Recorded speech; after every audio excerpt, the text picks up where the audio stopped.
Saldico is willing to testify on our behalf doon sa graft and corruption issue. Ang pasabog daw na testigo ng grupong naghain ng ikatlong impeachment complaint laban kay Pangulong Bongbong Marcos hindi raw basta-bastang makakaharap sa kamera.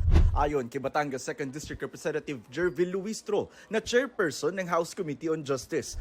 Kung gusto raw tumestigo ni dating Congressman Zaldico, kailangan nitong umuwi ng Pilipinas.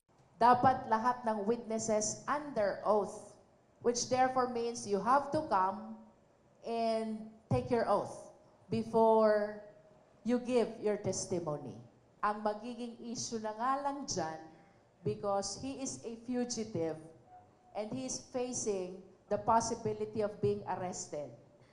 Will he be willing to compromise that possibility of being arrested to be able to appear before any investigative body?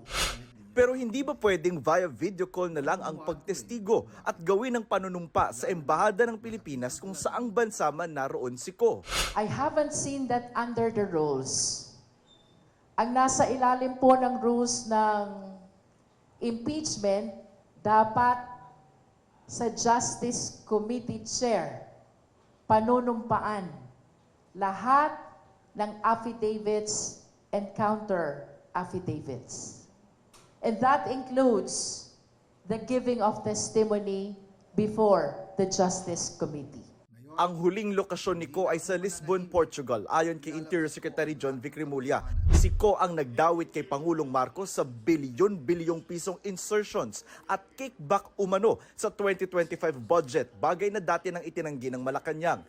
Sa ngayon, sa tatlong impeachment complaints, iisa pa lang ang opisyal na natanggap ng Office of the House Secretary General at nai-transmit na sa Office of the Speaker. Ang ikalawa at ikatlong impeachment complaint hindi tinanggap noong Huwebes ng Office of the Secretary General dahil nasa abroad si House Secretary General Sheloy Garafil para tumanggap ng award.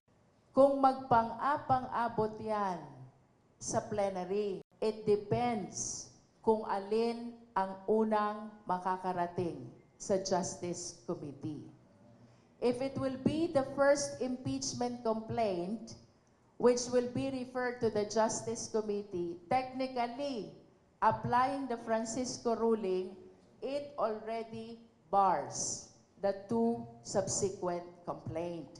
Kung i-transmit nila ng sabay-sabay, at the same time, the three impeachment complaints to the Justice Committee, this is my opinion, we will be prompted to consolidate all those three.